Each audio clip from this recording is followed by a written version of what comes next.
আমি এ রাক্ষস রাজানুজ বিখ্যাত জগতে তুমি কোন ধর্ম মতে কবদাসে শুনি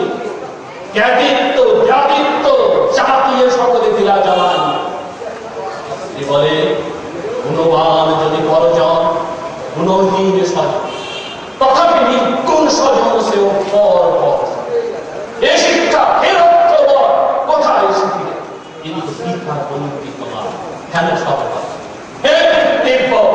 বর্বরতা কেন না শিখবে অতি যার নিঃসহ নিঃস্বের উন্মতি ভক্তি গর্বসারা বড়দাহ একদিন মনে পড়ে যায় সভাকক্ষ চারদিকে ঝলমল করছে আলো আর একদিকে পাওনারা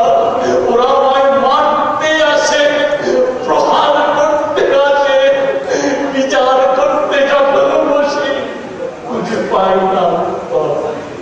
আশার ছন্দে ভুলি বিফল নবীনতা তাই ভাবি মনে জীবন প্রথম বলি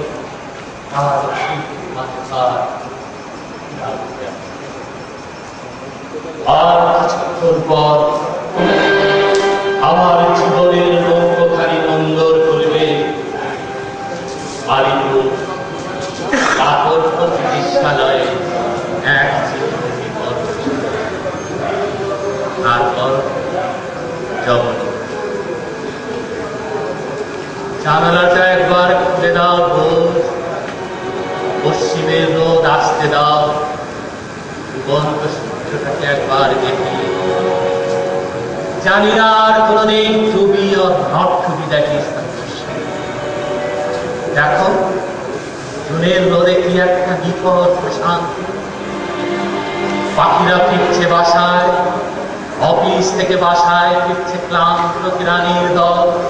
বৃদ্ধের হাত ধরে শিশু ফিরছে তলবল পায়ে কাল আবার সূর্য উঠবে পাখি গান গাইবে কাজের মানুষ যাবে কাজে পাঠশালায় শিশু মুখস্থ করবে শুভঙ্করী রাজা শ্রাবণের ঘন মেঘে আকাশ যাবে এন্টালির রাস্তায় জলের উপরে ছপ ছপ করে হেঁটে যাবে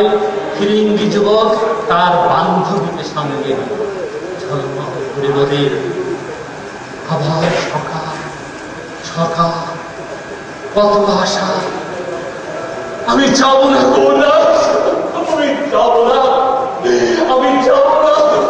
এই ধুলো মাটি আমার কাছে পানি যাবে যেও পবিত্র এই যে অমরার যেও সুগন্ধি আমি যাব না যাব না আমি যাব না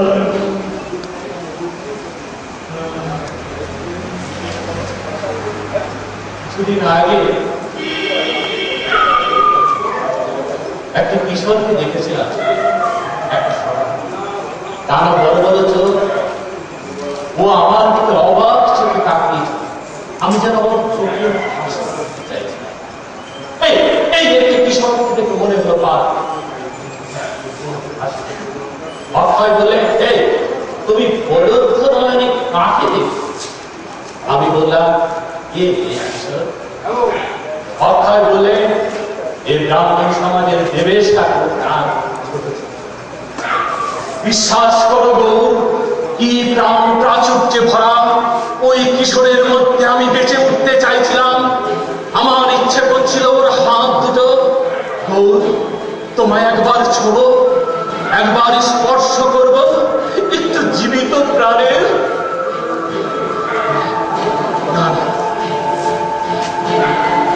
আবার যদি ফিরে আসে তোমার হাতে কি ওরে পাওনাদারের রসিদ হ্যাঁ বাড়িওয়ালার নোটিশ কে কে পেয়েছে শর্মিষ্ঠা ডাস্টবিনে লেট মি সি প্লিজ ও দিস ইজ ফর মাই পারো যদি এক বিপন্ন কবির সমাধিতে কথা শব্দ সাজি কোথায় লিখেছিলাম জানো পরম শান্তিতে লিখেছিলাম আমার ডাস্টবিন কাব্যে শুনবে তারাও পথিক বর দাঁড়াও